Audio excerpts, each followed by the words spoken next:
ada sikap istiqomah di dalam membina kehidupan berumah tangga ini. Lalu mengerti posisi suami, ini termasuk tanda berterima kasih. Suami saya itu kerjanya apa, golongannya apa, gajinya sebulan berapa, atas dasar itu lalu istri menjadi istri yang tahu diri. Walaupun suami harus menyenangkan istri, istri pun hendaknya nimbang, tahu batas kemampuan suami. Kemauan mungkin tidak terbatas, tapi kemampuan sangat terbatas. Kalau suami pegawai kecil, ya mintalah yang kecil-kecil. Kalau suami pegawai rendah, mintalah yang sesuai dengan kemampuannya. Jangan suami gajinya cuma 50.000 sebulan, istri menuntut minta dibeliin gelang yang kayak pelek becak. Tentu sudah overacting namanya. Saudara hadirin yang saya muliakan, kunci awalnya bersyukur kepada Allah. Kalau sudah bisa berterima kasih kepada manusia, hati ini akan mudah bersyukur kepada Allah. Rumah tangga yang pandai bersyukur, berapapun kecilnya nikmat, bukan kecilnya yang dia lihat, tapi karunia Allah yang dinilai. Sehingga dari rasa berterima kasih kepada manusia akan timbullah rasa syukur kehadirat Allah Subhanahu wa ta'ala. Itu yang sering diistilahkan orang, kalau dia punya mobil, dia berkata alhamdulillah kita punya mobil, tetangga kita cuman punya motor. Kalau dia punya motor, syukur kita punya motor, tetangga kita cuman punya sepeda, kemana-mana kekejek melulu. Kalau dia punya sepeda, alhamdulillah punya sepeda, tetangga kita sebelah nggak punya apa-apa, kemana jalan kaki saja. Kalau dia jalan kaki, alhamdulillah kita masih bisa jalan. Tetangga kita sebelah lumpuh bertahun-tahun nggak kemana-mana. Kalau dia lumpuh, alhamdulillah kita masih hidup. Tetangga kita kemarin mati nggak balik lagi.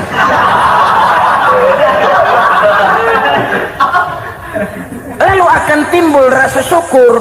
Tapi kalau sudah lumpuh ngelihat yang bisa jalan ngelihat yang naik sepeda, yang punya sepeda lihat yang punya motor lihat yang punya mobil lihat yang punya pesawat. Kapanlah kita ini pandai bersyukur? Sebab kesenangan seperti pelangi, tidak pernah di atas kepala kita, selalu kelihatannya di atas kepala orang lain. Sehingga kalau ngobrol orang sering bilang, lu sih enak lo gue lihat, gue kebelangsak amat nih ya. Setiap orang ngomong kepada kita begitu nadanya. Kita yang dilihat enak, sementara kita melihat orang lain enak. Tukang tahu melihat tukang tempe enak, tukang tempe melihat tukang tuak enak, tukang tuak bilang tukang sirsak enak. Enak itu seperti pelangi. Namun kalau kita mau merenungi, tidak pernah Allah berhenti memberikan nikmat kepada kita. Sejak kita bangun tidur sampai kita tidur kembali, bahkan tidur itu sendiri, seluruhnya tidak pernah putus dari nikmat Allah. Bahagia ada di gubuk reot, bahagia ada di rumah mewah, bahagia ada di hati kopral, bahagia ada di hati jenderal, di gunung dan di kota, di hutan belantara dan di desa, di keheningan malam atau di keramaian siang. Kalau kita mau mencari, bahagia selalu ada. Tapi hati yang tidak pandai bersyukur, bagaimanapun banyak kebahagiaan yang meliputi hidupnya, dia tidak akan pernah pandai mensyukurinya. Maka berterima kasihlah kepada istri, berterima kasihlah kepada suami, bersyukurlah kehadirat Allah Subhanahu wa ta'ala. Saya sering mengatakan, sebaliknya seorang suami bagaimanapun kondisi istrinya, kalau itu memang jodohnya, beranilah berkata, istriku adalah Romeoku, istriku adalah Julietku, atau istriku adalah Sri Kandiku. Biarin pengkor ya pengkor, gak ada urusan. Mensyukuri. Kalau tidak mensyukuri, yang timbul lalu sesalan. Kalau sudah sesalan, mudah umpat mengumpat, caci mencaci dalam rumah tangga, lalu terjadilah kegaduhan. Ketenangan sulit kalau sudah tidak ada unsur saling menghargai itu. Lebih celaka lagi kalau sudah mengarah kepada penyesalan. Kata istrinya, bang gue nyesel kawin sama lu. Suami digituin mungkin gede kepalanya. Kalau lu nyesel apalagi gua, makin nyesel. Iya, coba pikir bertahun-tahun kita berumah tangga, memangnya abang bisa beliin apa sama saya? Itu juga gerobok kalau nggak ngeridit bang. Kalau nggak ngeridit, memangnya kamu bayar kreditan pakai daun pisang? Saudara hadirin yang saya hormati, ini saya tekankan kepada ibu-ibu karena penyakit perempuan umumnya. Pernah Rasul itu pulang Isra Mi'raj cerita, saya pulang Isra Mi'raj diperlihatkan neraka. Neraka ya Rasul? Lalu bagaimana? Saya lihat kok isinya kebanyakan perempuan. Perempuan. Laki juga tidak sedikit. Cuma kebanyakan kok perempuan. Apa perempuan tidak sholat ya Rasul? Sholat. Tidak puasa? Puasa. Tidak ngaji? Rajinan dia sama suaminya. Tapi kenapa lebih banyak di sana? Rasul berkata, hunna yakfurnal ashir. Penyakit umum dari perempuan tidak pandai berterima kasih kepada suaminya. Ini rupanya penyakit umum dari tahun atu. Saudara hadirin yang saya muliakan, jadi rumah tangga yang didirikan atas dasar mencapai ridho Allah, maka kelihatan dari pasangan suami istri menjadi orang yang pandai bersyukur terhadap nikmat. Bukankah dalam surah Ibrahim ayat 7 Allah berjanji, la in syakartum la azidannakum wa la in kafartum inna azabi lasyadid. Kalau kamu pandai bersyukur, aku tambah nikmatku. Kalau kamu ingkar, tidak mau bersyukur, azabku itu hebat dan pedih. Rumah tangga yang suami istrinya tidak bersyukur disiksa oleh perasaannya sendiri. Tetangganya dapat nikmat, dia yang meriang. Tetangganya dapat kesenangan, dia yang sakit hati. Dia tidak melihat nikmat yang diberikan kepadanya, nikmat yang orang lain punya aja yang diincar. Nikmat orang lain aja dihitung-hitung. Tangga kita, saya baru habis beli yang sebelah belilir habis beli kukusan. Cuma sekedar kukusan saja. Orang lain beli apa-apa jadi bahan diskusi di rumahnya. Orang lain saja yang diusut. Timbul dendam kesumatnya, timbul hasutnya. Dia tidak bersyukur dengan nikmat yang ada dalam rumah tangganya. Isi rumah tangga semacam itu disiksa oleh perasaan hasutnya sendiri. Jauh dari kebahagiaan, kering hatinya, miskin jiwanya, merana batinnya. Kalau sudah ke sana, jauhlah rumah tangga dari pantulan sinar kebahagiaan. Saudara-saudara, kita lihat rumah tangga Rasul. Dari rumah yang kecil, dari tempat tidur yang sarapnya kain kasar, separuh jadi selimut lagi, keluar ucapan baiti jannati. Kenapa? Beliau orang yang pandai bersyukur kepada Allah, bisa berterima kasih kepada istri-istrinya, dan istrinya pun pandai berterima kasih kepada Rasul dan bersyukur kehadirat Allah Subhanahu wa ta'ala. Maka nikmat lalu bertambah. Makin kita syukuri nikmat, makin tambah itu. La azidannakum, janji Allah, pasti aku tambah nikmatku kepadamu jikalau kamu pandai mensyukurinya. Tapi kalau kamu ingkar, tidak pandai bersyukur, awas, nikmat bisa berubah menjadi azab kalau kita tidak pandai-pandai mensyukurinya. Jadi cirinya yang pertama, rumah tangga bahagia itu apabila suami istri pandai bersyukur terhadap nikmat yang diberikan oleh Allah Subhanahu wa ta'ala. Satu. Cirinya yang kedua, rumah tangga yang berdasarkan untuk mardotillah, mencapai keredoan Allah, sabar apabila mendapat cobaan. Namanya orang berumah tangga itu persis berlayar di lautan. Suami istri adalah dua orang yang memegang kemudi. Kalau berlayar ombak tenang, angin bertiup sepoi-sepoi basah, lalu bila malam datang bulan bersinar, bintang gemintang gemerlapan, berlayar memang nikmat. Tapi satu saat angin puting beliung bertiup, gelombang menggunung, halilintar menyambar, kemudian petir berkilat, Kalau pada saat itu suami mau ngalor, istri mau ngidul, alamat perahu patah di tengah jalan, kandas di lautan sebelum sampai ke pantai yang akan ditujunya. Oleh karenanya perlu kekompakan. Maka sejak awal seharusnya dalam akan membina rumah tangga yang bahagia, itu lebih baik bicara yang pahit-pahit saja, supaya terjadi kesamaan langkah apabila menghadapi kesulitan dan cobaan, sabar apabila mendapat cobaan. Rumah tangga seperti kapal di lautan tadi tidak akan sunyi dari hantaman gelombang, tidak akan sepi dari tiupan angin topan, dari kilatan petir, dari sambaran halilintar. Baik suami, baik istri harus sabar menghadapi kesulitan. Kadang kesulitan dari segi ekonomi, kadang kesulitan dari segi mengarahkan dan mendidik anak-anak, kadang kesulitan karena banyak orang yang hasut dengan kita, kadang kesulitan berbagai macam lah yang menyebabkan kesulitan. Rumah tangga yang bertujuan mencapai ridho Allah sabar menghadapi segala macam kesulitan. Saudara-saudara kaum muslimin rahimakumullah, kesulitan adalah bagian daripada perjalanan hidup. Siapa orangnya yang tidak pernah menemukan kesulitan dalam kehidupan? Rasanya hampir tidak ada. Dan memang kesulitan bukan untuk ditakuti, kesulitan justru untuk diatasi, dicarikan jalan keluarnya. Begitulah suami istri yang bertujuan mencari ridho Allah. Manakala suami berada dalam kesulitan, istri mencarikan jalan keluar atau berusaha memberikan jalan keluar.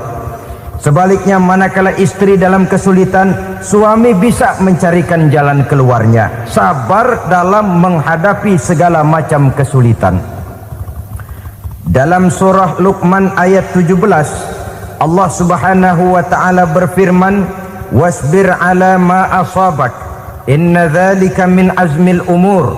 Dan bersabarlah terhadap apapun yang menimpa kamu, bersabarlah terhadap segala kesulitan yang kamu hadapi, karena sesungguhnya yang demikian itu merupakan sebagian dari perkara-perkara yang telah ditetapkan oleh Allah Subhanahu wa taala. Saudara-saudara kaum muslimin yang berbahagia, kunci sabar sesungguhnya terletak pada keyakinan bahwa segala sesuatu berasal dari Allah dan segalanya akan kembali kepada Allah Subhanahu wa taala. Rumah tangga yang sabar di dalam menghadapi kesulitan-kesulitan biasanya akan lebih mudah mencari jalan keluar. Tapi kalau sedikit kesulitan datang, kita tertimpa oleh kepanikan, oleh kegelisahan, dan oleh ketakutan yang tidak beralasan, maka kesulitan itu bukan saja tidak dapat diatasi, malah rasanya akan menjadi semakin besar di dalam kehidupan kita. Tidak ada rumah tangga yang tidak pernah berhadapan dengan kesulitan, bagaimanapun besarnya rumah tangga itu.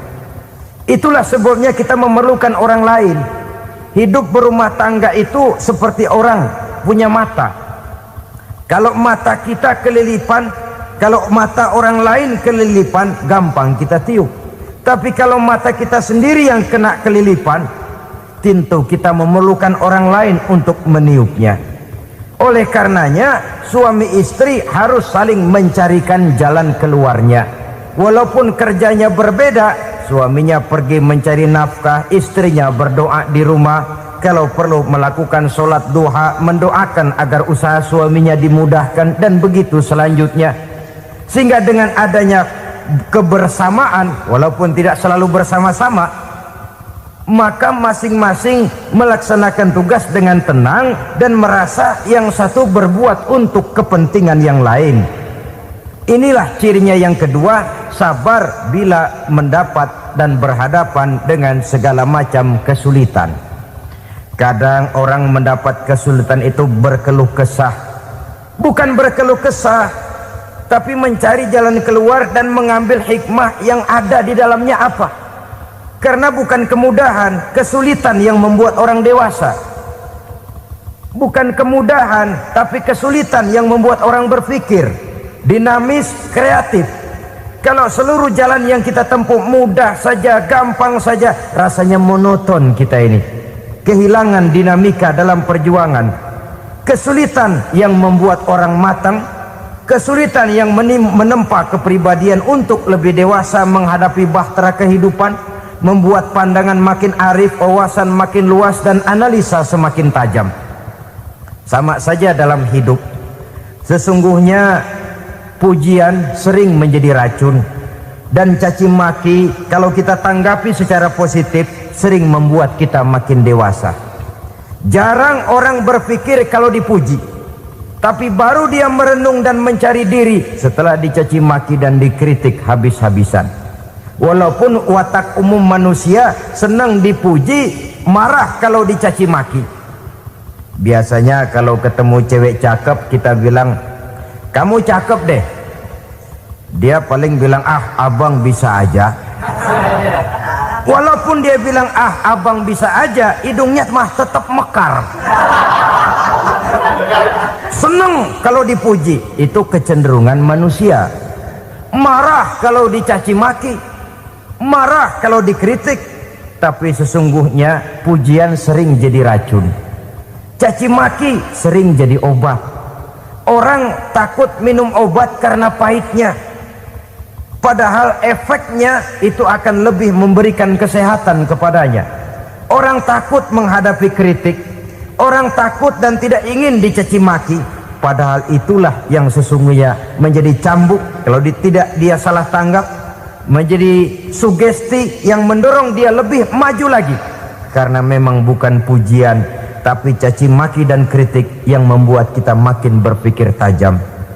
Jadi rumah tangga yang berhadapan dengan kesulitan demi kesulitan, biasanya kalau ditanggapi dengan sabar akan makin mengokohkan fondasi rumah tangga itu sendiri. Tapi kalau kesulitan dihadapi dengan tidak sabar, lalu mencari jalan pintas, kesulitan ekonomi, kebetulan istrinya cakep, istrinya disuruh ngojek. Dah lu ngojek aja deh, gua nungguin setoran dah. Suami tapak di rumah. Saudara hadirin yang saya muliakan, buat sepintas memang mendatangkan materi itu mengatasi kesulitan ekonomi, tapi apakah bahagia? Walaupun rumah bisa jadi besar, perabotan bisa serba lebih lengkap dan ada, tapi apakah semuanya mendatangkan bahagia? Sementara suami kehilangan rasa cemburunya, dan dalam agama itu disebut dayus. Dayus, suami yang tidak punya rasa cemburu kepada istrinya. Dan orang dayus kayak begitu haram mendapat bau sorga. Bau sorga saja tidak dapat, apalagi masuk ke dalamnya. Ya tapi juga jangan lantas mentang-mentang harus cemburu sama istri, overacting. Suaminya nawar sayuran, laki pulang ngomel, lu pacaran ya sama tukang sayur. Itu juga over, saudara-saudara. Kesulitan ekonomi diatasi dengan sabar. Sabar dalam arti berusaha dengan tidak mengambil jalan pintas, berusaha tetap berada di jalan yang diridhoi oleh Allah. Ini yang jadi problema ini rumah tangga sekarang ini, kesulitan ekonomi, di mana lapangan kerja sulit, di mana persaingan hidup tajam, sedangkan kita hidup ingin seperti orang lain.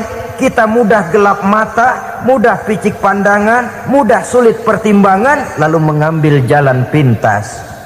Kadang menjual akidah, menjual keimanan. Kebetulan penderingan kering, ada yang nawarin beras 3 liter sama supermie 2 bungkus. Hari Minggu diajak ke gereja mau. Itu iman kena beras 3 liter telap. Kesulitan ekonomi, saudara-saudara, sehingga Imam Ali pernah berkata, kadal fakru ayyakuna kufron. Kemiskinan memang mudah membawa orang kepada kekafiran, kepada perbuatan-perbuatan yang bisa mengundang kekafiran. Oleh karena itu dalam tamsil lain beliau berkata, kalau ada ular dan ada kemiskinan, kemiskinan yang saya getok lebih dulu, kemiskinan yang saya bunuh lebih dahulu. Karena kemiskinan mudah membawa orang kepada kekufuran. Bagaimanapun sulitnya ekonomi yang dihadapi dalam rumah tangga, percayalah satu saat jalan keluarnya mesti ada. Mesti ada. Jangan sampai mengambil jalan pintas yang membuat kita keluar dari jalan yang ditinjau dari segi kemaslahatan.